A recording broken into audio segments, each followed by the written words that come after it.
आप सोच रहे हैं ये ऑरेंज मैं अकेले खाने वाला हूँ। ऑरेंज तो मुझे बहुत पसंद है, पर इस ऑरेंज में भी साइंस है।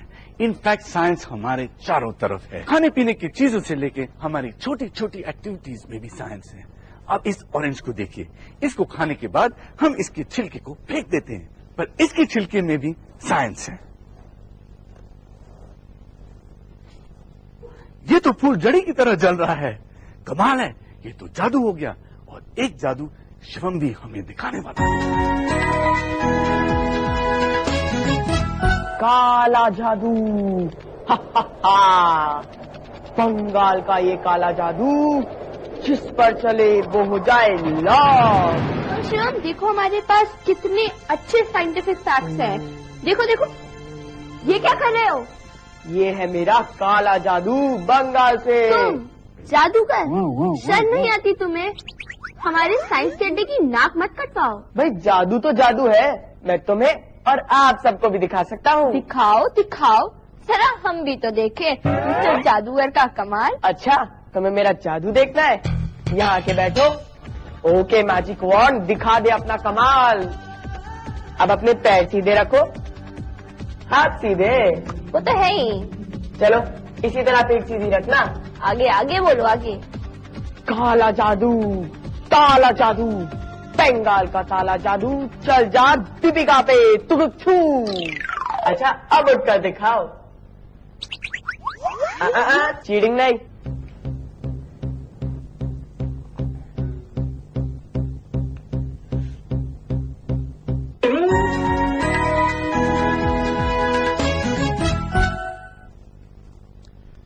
ये तो मुझसे भी नहीं हो रहा। वाक्य शिवम के जादू में कुछ दम है। चलो हार गए। बैठे बैठे कुछ एक्सप्लोर करते हैं। ओह, मैंने ये स्पिनिंग व्हील बनाया है, काफी कलरफुल है ना। इसको स्पिन करते हैं। अरे इसके रंग तो उड़ गए। लो, मैं सवालों में फिर से अटक गया।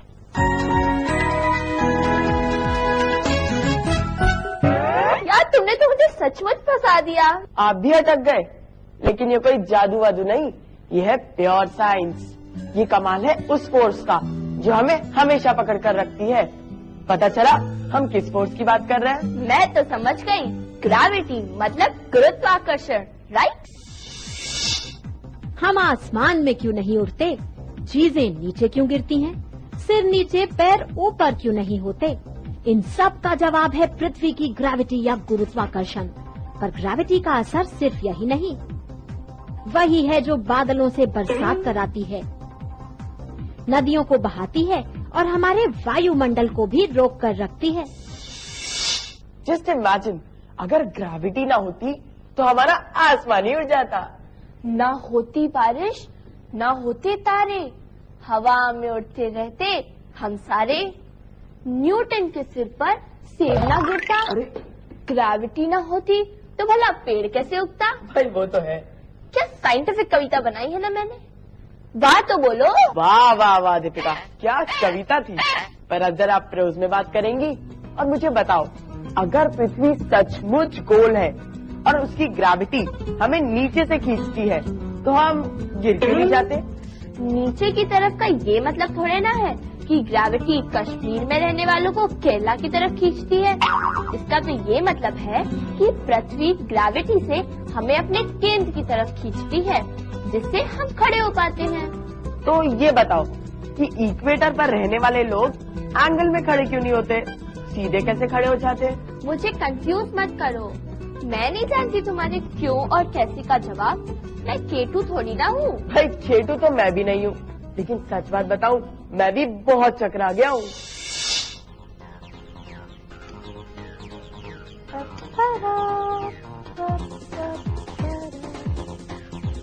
हेलो केटू। हाय। अरे ये आप क्या कर रही है?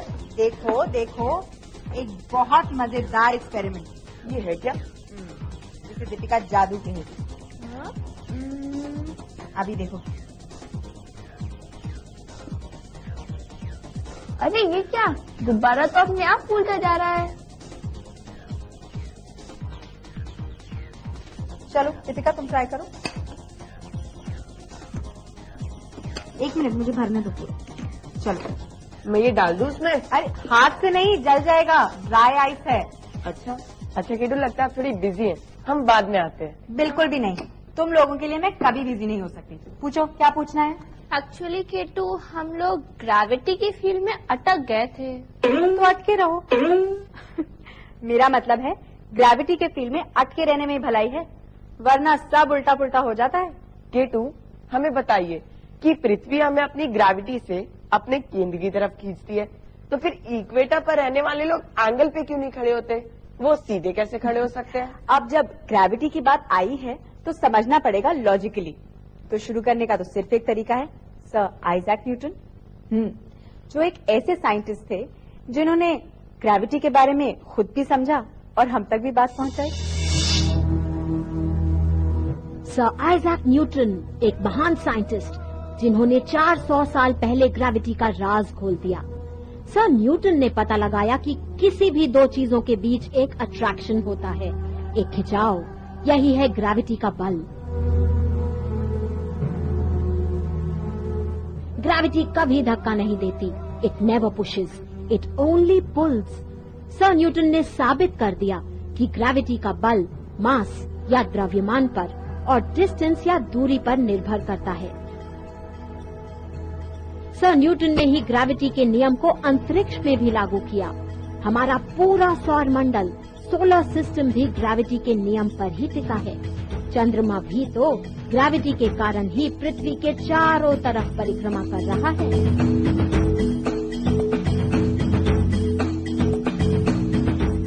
एक मिनट, मुझे कुछ कुछ तो समझ में आ गया, लेकिन बहुत कुछ नहीं आया। पूछो। क्या न्यूटन जी ने ये कहा था कि हर दो चीज के बीच में ग्रेविटी पुल होता है? मेरा मतलब है आप में और मुझ में और इस कुर्सी में और इस मेज में। I mean, how can that be? हाँ केतु, मुझे भी बात थोड़ी गलत लगी। अगर हर दो चीजों के बीच में ग्रेविटेशनल पुल होता तो हमें पता नहीं चलता। गुड, वेरी गुड कि तुम दोनों ने ये सवाल उठाया, लेकिन न्यूटन जी ने कुछ गलत नहीं कहा था। अब देखो, जैसे इन दो चीजों में ग्रेविटेशनल पुल है, अब दूसरी तरफ हमारी पृथ्वी इतनी विशाल है और हम उसके इतने करीब कि हमें उसकी ग्रेविटी के अलावा कोई और फोर्स पता ही नहीं चलता। समझे? ग्रेविटी सब जगह है, लेकिन है एक कमजोर बल। इन दोनों के बीच कितनी ग्रेविटी है? फॉर्मूला लगाकर देखते हैं। F is equal to Gm1 M2 divided by R²। यहाँ G है ग्रेविटेशनल कांस्टेंट, M1 और M2 है दोनों लड़कियों के द्रव्यमान और R उनके बीच की दूरी। मतलब ना के बराबर बल, शायद रेत के एक कण के वजन से भी कम। अब पृथ्वी का द्रव्यमान है बहुत ज्यादा। कैलकुलेट करें उसकी ग्रेविटी तो पाएंगे कि वही है हमारा वजन या वेट।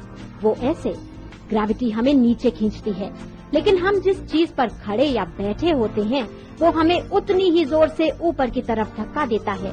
यही बल है हमारा वेट या वजन। अब एक सवाल, अगर हम एक ही हाइट से एक भारी बॉल और एक हल्की बॉल को बिल्कुल एक साथ गिराएं तो क्या होगा? मुझे तो लगता है कि भारी चीज ही पहले नीचे गिरेगी, इसलिए बड़ी बॉल ही पहले नीचे गिरेगी। इसमें कौन सी बड़ी बात है? सबको मालूम है कि बड़ी बॉल ही पहले गिरेगी क्योंकि वो ज्यादा भारी है। ऑब्वियसली पहले तो बड़ी बॉल ही गिरेगी क्योंकि वो भारी है। गलत। फैक्ट तो ये है कि ये दोनों बिल्कुल एक साथ जमीन पर गिरेंगी।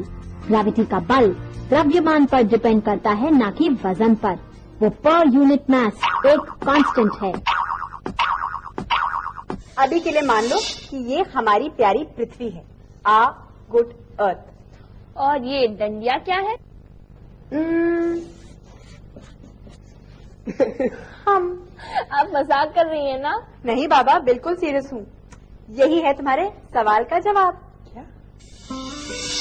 दुनिया गोल है, फिर भी हम फिसल कर गिर नहीं जाते। ग्रेविटी हमें नीचे की तरफ नहीं बल्कि पृथ्वी के केंद्र की तरफ खींचती है। अंतरिक्ष से देखा जाए तो हम बिल्कुल ऐसे नजर आएंगे, लेकिन इससे कोई फर्क नहीं पड़ता, क्योंकि हम कहीं भी हों और किसी भी एंगल पर हमारी पृथ्वी इतनी विशाल है कि हम सबके पैर जमीन पर ही रहते हैं और सिर के ऊपर आसमान। धागे से बंधे इस ग्लास में भरते हैं चने। इमेजिन करें कि ग्लास को घुमाने वाली लड़की है सूरज, ग्लास में चने हैं हमारी पृथ्वी और ग्लास पर बंधा धागा है सूरज की ग्रेविटी। अगर ग्लास को तेजी से घुमाना बंद कर दे तो सब चने मतलब हमारी पृथ्वी सीधे सूरज पर गिर जाएगी। ग्रेविटी उसे अंदर खींच लेगी। मतलब साफ है, गति या स्पीड एक ऐसा फोर्स तैयार करती है जो ग्रेविटी के अंदरूनी खिंचाव के बराबर और उल्टा है। हमारे सोलर सिस्टम में सूरज सबसे बड़ा, सारे प्लैनेट्स उसके चारों तरफ एक कांस्टेंट पाथ मतलब अपने अपने ऑर्बिट में एक कांस्टेंट स्पीड पर घूमते रहते हैं। बाप रे बाप, अब आया समझ ग्रेविटी का इम्पोर्टेंस। आप भी सोचिए, एक एस्ट्रोनॉट स्पेस में पहुंच गया, वहां उसने बहुत इम्पोर्टेंट रिसर्च की और अपनी रिसर्च को लिखने के लिए बैठा, लेकिन जब उसने पेन हाथ में उठाया तो कुछ नहीं लिख पाया। सोचो क्यों? अब आप ही बता दीजिए। बिल्कुल नहीं, इस बार सवाल का जवाब खुद ढूंढो। आदत पड़ गई है तुम लोगों को मेरी। और वैसे भी साइंस का मजा तो इसी में है ना।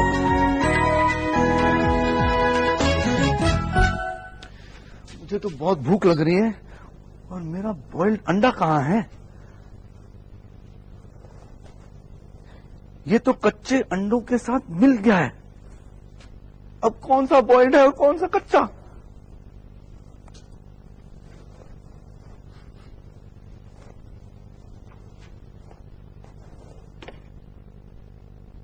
एक तो ज्यादा घूम रहा है और एक तो रुक गया। लेते हैं एक छोटा सा ब्रेक।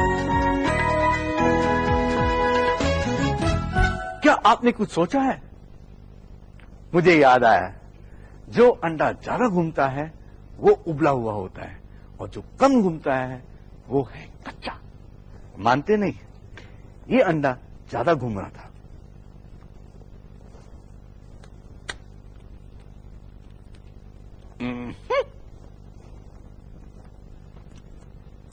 टेस्टी।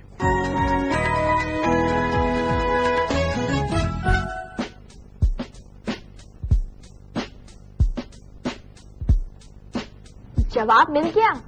हम बात कर रहे हैं ग्रेविटी की। कीटू ने हमसे पूछा था कि पेन होने के बाद भी एस्ट्रोनॉट स्पेस में क्यों नहीं लिख पाए, ऐसा क्यों हुआ? आई गॉट इट, मेरे को जवाब मिल गया। बताओ बताओ। बताओ, आप भी जानना चाहेंगे? बॉल पेन हो या फाउंटेन पेन, कोई भी मामूली पेन स्पेस में काम नहीं करता। ऐसा इसलिए क्योंकि स्पेसशिप फ्री फॉल में रहती है। इस कारण स्पेसशिप के अंदर कोई भी इफेक्टिव डाउनवर्ड फोर्स नहीं होता। बस पेन की इंक नीचे नहीं बहती। अंतरिक्ष में इस्तेमाल होता है एक स्पेशल स्पेस पेन जो हर स्थिति में काम कर सकता है। मजेदार बात यह है कि 1967 से पहले ऐसा कोई पेन ही नहीं था जो अंतरिक्ष में काम कर सके। क्या आपको पता है कि स्पेसशिप में एस्ट्रोनॉट्स खड़े होकर सोते हैं? वो तो इसलिए क्योंकि लेटने के लिए भी तो ग्रेविटी चाहिए। इनफैक्ट स्पेस शटल्स में क्या ऊपर है और क्या नीचे, ये पता लगाना भी बहुत मुश्किल है। इसीलिए तो स्पेस शटल्स में यूज होता है एक स्पेशल कलर कोड। फर्श के लिए अलग कलर, दीवारों के लिए अलग कलर और छत के लिए अलग कलर। तो कुछ ऐसी मजेदार होती है साइंस की बातें। अब हम उस जादू का ताला खोलेंगे जिससे इस साइंस के जादूगर ने मुझे लॉक कर दिया था। जादू था वो ग्रेविटी का, मेरा काला जादू। देखिए और समझिए कि क्यों साइंस की दुनिया में ऐसा ही होता है। पीठ और बाहें सीधी, पैर घुटने की लाइन से आगे पीछे नहीं। इस पोजीशन से हम क्या, बड़े बड़े पहलवान भी नहीं उठ सकते। और यही है ग्रेविटी की ताकत। हर बॉडी में होता है एक गुरुत्व केंद्र, सेंटर ऑफ ग्रेविटी। इस पॉइंट पर हमारा पूरा वजन केंद्रित हो जाता है। यही है हमारे संतुलन का पॉइंट भी। बैठे समय सेंटर ऑफ ग्रेविटी रीढ़ की हड्डी के पास नाभि से थोड़ा ऊपर होती है। ये पॉइंट कुर्सी से होकर हमारे पैरों के पीछे पड़ता है, लेकिन उठने के लिए इस पॉइंट को हमारे पैरों से होकर निकलना चाहिए। इसीलिए पैरों को पीछे खींचे बिना हम उठ ही नहीं सकते। वैसे हाथों को आगे करके या पीठ को झुकाकर भी गुरुत्व केंद्र की पोजीशन बदलकर उठा जा सकता है। तो आप बैठे हो, खड़े हो, लेटे हो या कूद रहे हो, जरूर ध्यान दें आपका सेंटर ऑफ ग्रेविटी कहाँ है। वैसे ग्रेविटी हमें दिखाई नहीं देती, तो इसका मतलब ये थोड़ी ना है कि हम उसे भूल ही जाएं। भाई आप याद रखे ना रखे, लेकिन हाई जंपर्स को तो ये जरूर याद रखना पड़ता है। वैसे दीपिका, तुम्हारी हाइट कितनी होगी? क्यों? चलो 5 फुट लेते हैं। सोचो, अगर तुम अपनी हाइट से 200 या फिर 300 गुना ज्यादा ऊपर कूद पाती तो कैसा होता? 200 या 300 मतलब 1500 फीट ऊपर। भला कोई इतना ऊपर कूद सकता है क्या? मजाक कर रहे हो ना? थोड़ा थोड़ा, लेकिन अगर ये एक इंसेक्ट होती तो ये मुमकिन था।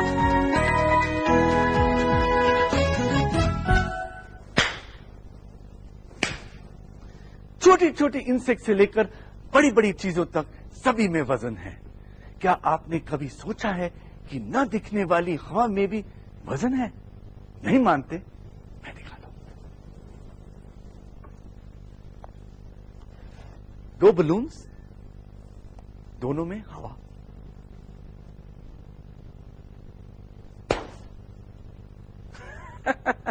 अब मान गए? लेते हैं एक छोटा सा ये चींटियां बड़ी पहलवान होती हैं, अपने वजन से 50 गुना ज्यादा वजन उठा सकती हैं। मैंने ट्राई करके देखा, मुझसे तो नहीं होता। आपने आजमाया? और एक और अमेजिंग फैक्ट, चींटियां कभी सोती ही नहीं। ये इंसेक्ट्स हैं बड़े कमाल के। अगर आपके पास एक डॉगी है या फिर एक बिल्ली, तो आप इस इंसेक्ट को जरूर जानते होंगे। परेशान करता है, खून चूसता है, खून इसका खाना जो है। समझ गए हम किसकी बात कर रहे हैं? हम बात कर रहे हैं फ्ली की, जिसे हिंदी में पिस्सू कहते हैं। अगर किसी को हाई जंप का रिकॉर्ड तोड़ना है तो पिस्सू जी से सीख ले। फ्ली या पिस्सू ऊंची छलांग का चैंपियन। ये अपने शरीर की लंबाई से 350 से भी ज्यादा गुना ऊंचा कूद सकता है। More than 350 times its body length. अगर हम पिस्सू जितना कूद पाते तो एक छलांग में फुटबॉल के मैदान की लंबाई पार कर जाते। पक्षियों का ग्रेविटी से अजब नाता है, और बात सिर्फ उड़ान की नहीं, जिंदा रहने की भी है। पक्षियों को कुछ भी निगलने के लिए ग्रेविटी के डाउनवर्ड पुल की जरूरत है। साइंटिस्ट्स को पता चला है कि वो 0 ग्रेविटी में जिंदा नहीं रह सकते हैं।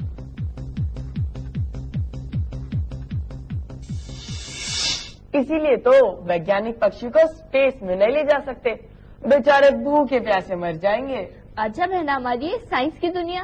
अब वक्त है आपके सवालों के जवाब ढूंढने का। और इन सवालों के जवाब हमारी केटू से अच्छा कौन दे सकता है?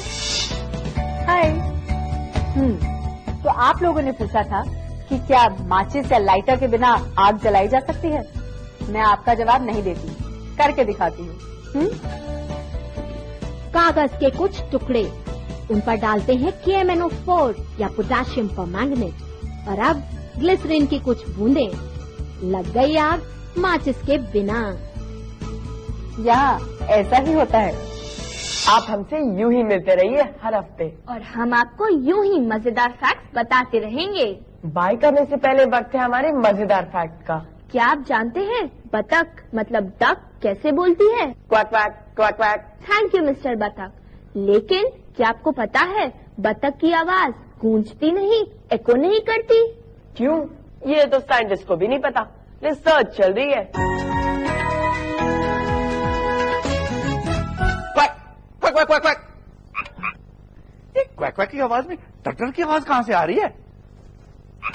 ओ, तो तू है।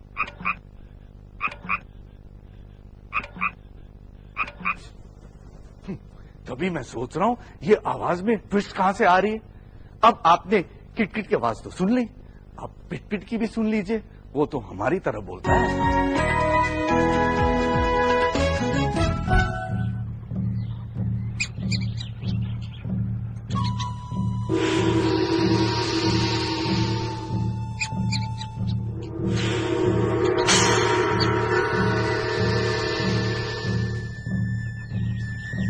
हम सब इस भोजन चक्र की वजह से ही जीवित हैं। वो कैसे?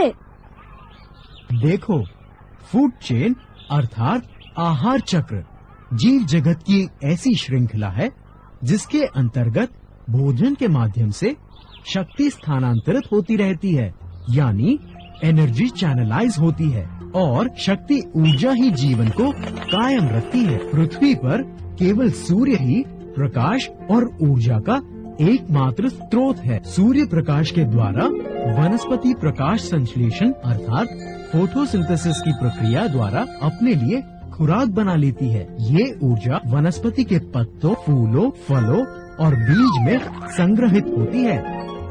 शाकाहारी प्राणी विविध वनस्पति को खाते हैं। इन शाकाहारी जीवों का मांसाहारी जीव भक्षण करते हैं। इस तरह ये आहार चक्र चलता रहता है। मनुष्य भी इस फूड चेन का हिस्सा है। क्या हम भी?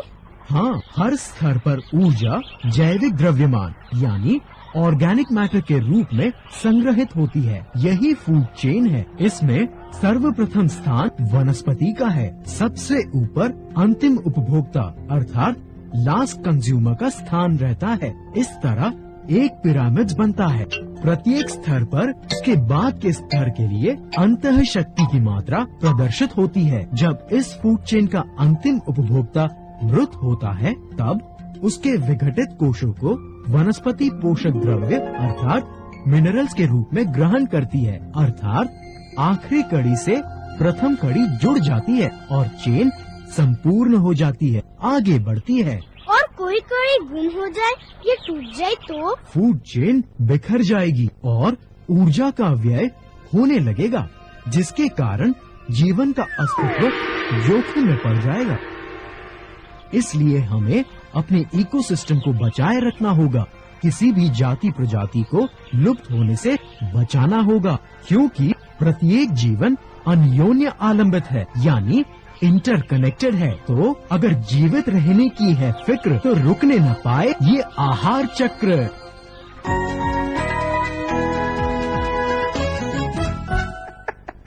मुझे लगता है मेरे इस हाइडआउट में लाफिंग गैस लीक हो रही है और मेरी हंसी तो रुकी नहीं जा रही और मैं कुछ सोच भी नहीं सकता।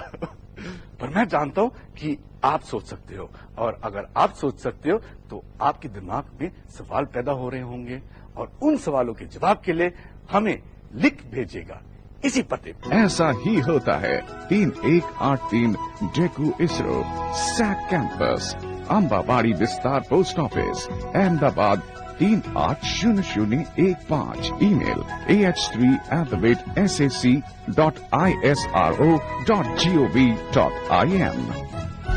आपके ढेर सारे पत्रों के लिए धन्यवाद। आप हमें ऐसे ही लिखते रहिए, हम आपके सवालों का जवाब जरूर देंगे। Flying chopper.